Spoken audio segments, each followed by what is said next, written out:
Okay, this is 1-3 at the Hard Rock in Cincinnati. So Uh, 1-3. and we're 1,025 effective. So pretty deep, right? Is this a match the stack game? No, it's a No. 300 cap game. Oh, okay. So you're deep with people that probably don't get that deep then, right?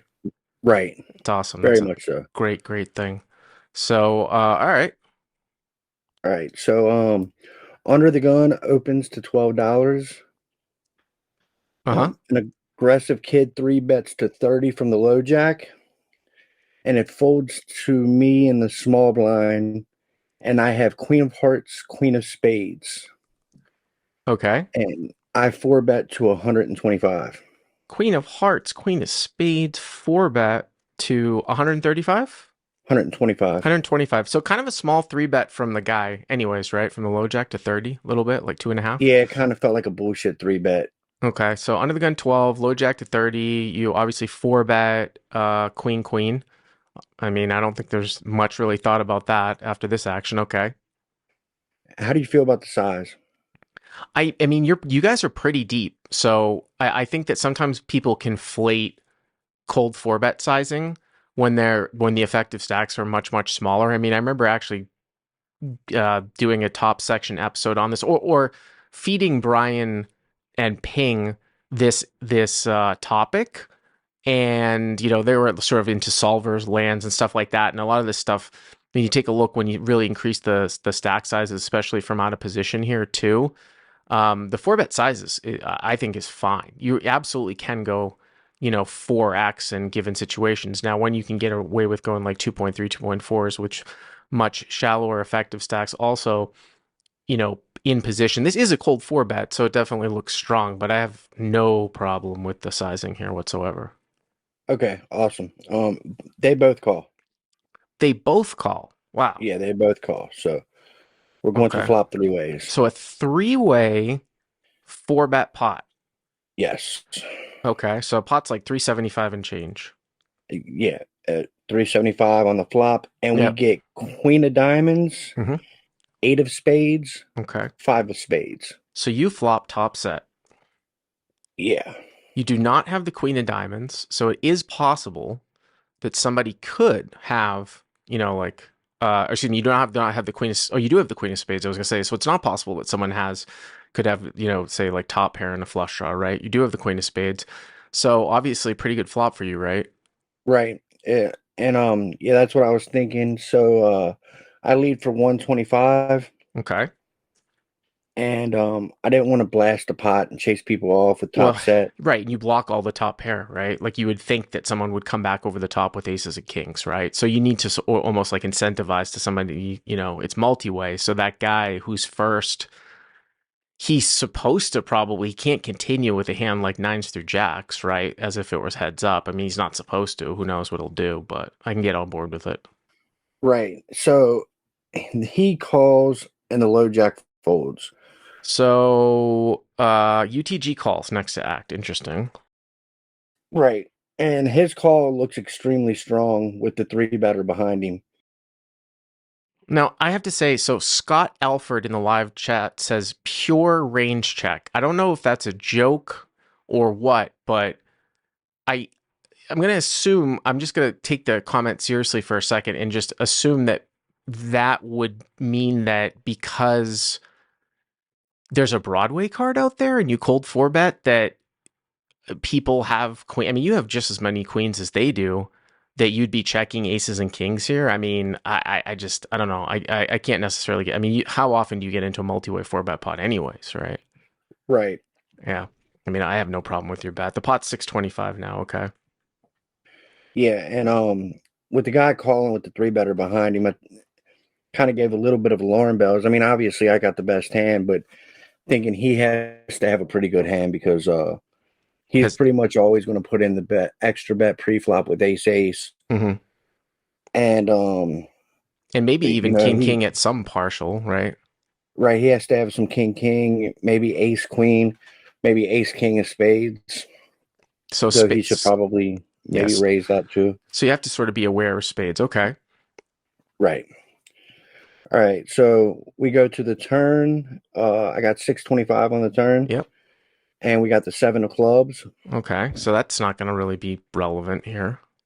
right? Okay. And I go 375 and under the gun calls again.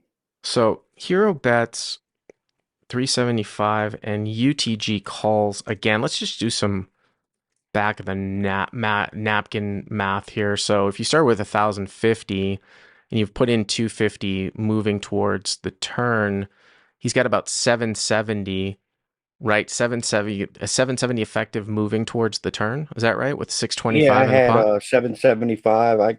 I left myself 400 behind when I bet here. So you've got just over a pot size bet. And, if he calls, the pot's going to be like, well, plus 750 is going to be like almost 1,400. And you've left yourself with about 400. Would you ever? It's just kind of weird. I don't know this half pot sizing. I wonder if you go smaller or larger here. Uh, It's interesting. yeah, in hindsight, I was going to ask you if jamming's probably the proper play. Because that on the flop there, it's like a 1.25x pot bet.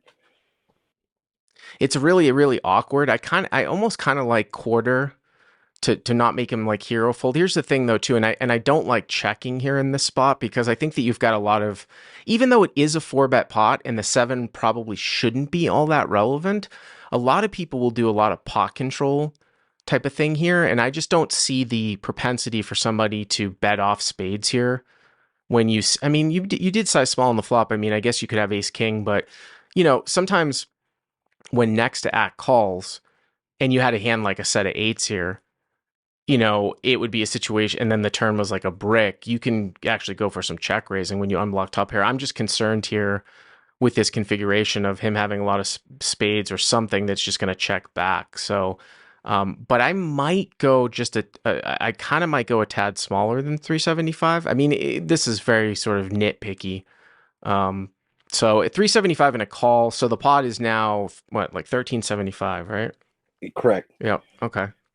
And we get the 6 of spades on the river. Ugh. Wow. 6 of spades on the river. Wow. So you've got a one-liner out here to a 9, which really shouldn't be relevant, right? I don't know how far this guy is out to lunch, but you're more concerned with having spades, with him having spades here, right? So, and you have about 475 or so left in your stack. Man, this kind of sucks because of the pot size. It's one of those things where if you check and he jams, the pot's 1850 and it's 475 for you to call. So you're going to be getting 4-1. So if I was in a situation where I would consider possibly check folding, that's what it'd be. But if you're going to call anyways, because of the pot size, what's the right play here? The other thing that sort of rolls through my head is like, I think it really comes down to also like, would a guy value bet a set here or would he just check back? Like if he flopped a set of eights and you shove and you're going to get the call, or if you check, is he going to shove or is he just going to check back like weak? You know what I mean?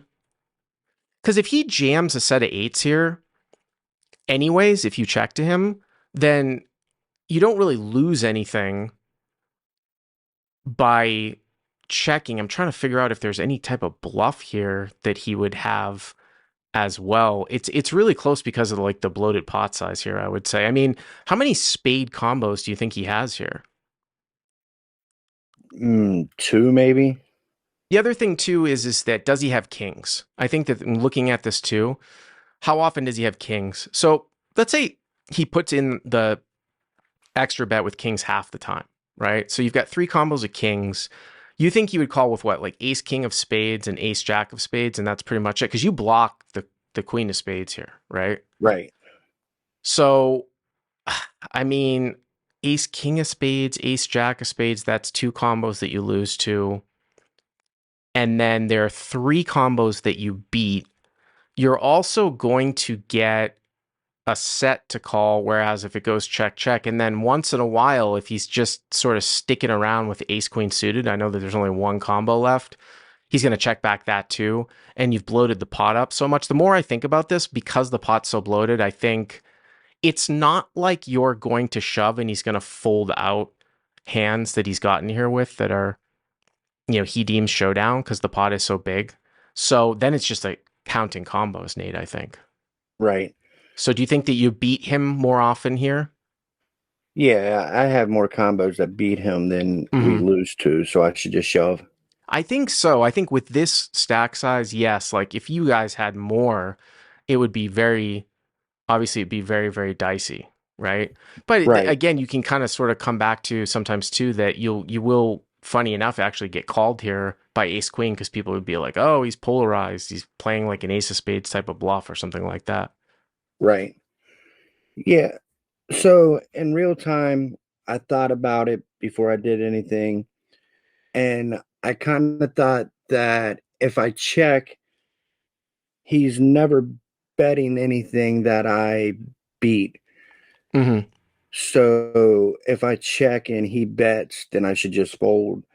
And even getting great price, it's just an exploitative fold. I mean, okay, even if you were to say that though, even if you were to say, let's just like do a live node lock and say that when he bets, you're beat. You just know that, right? Right. But still, if you have more combos of hands that beat him and he's always going to call, the play is still to shove, right? Yeah, Because right. if he's going to call with all his hands. Correct. So now, And one, I did live node lock this, and you're right. I'm supposed to jam right here. you did the live node lock. I mean, one other thing of note here too. I mean, this is going really, really far out there. Someone says that the guy could have 9-10 of diamonds, which is a gut shot on the flop that I guess turns a double gutter. I mean, that's pretty far out there, you know? Right. So I think that I would jam here with this plus. What ended up happening? So I end up checking. He checks behind, So and you he were has. actually going to check fold. Yeah, I was going to check fold, and he checks behind. He has kings with the king of spades, Ugh, so he's probably calling me all day. I think so. I think once you've built it up, I think once you take that sizing on the turn, you're basically just going to have to put it in at the end. Now, if you took like a smaller sizing, like of 200, then you've probably have like a little bit of a tougher decision, I would say. You know what I Right. mean? But I think at this point, um, that I would just jam it up. But that's interesting, and it's interesting that you sort of live node lock. Did you try the smaller sizing too, by chance? When I node lock, Mm-hmm. yeah, they like me betting smaller on the turn. If no, Okay. if I bet smaller on the turn, they like a check and fold if he bets. Right. But with my sizing, they like me just jamming the rhythm. Yeah. And I can get on board with that. I can get on board with all of that. But that's a great little call, Nate. I appreciate it. Thank you very much. Thank you.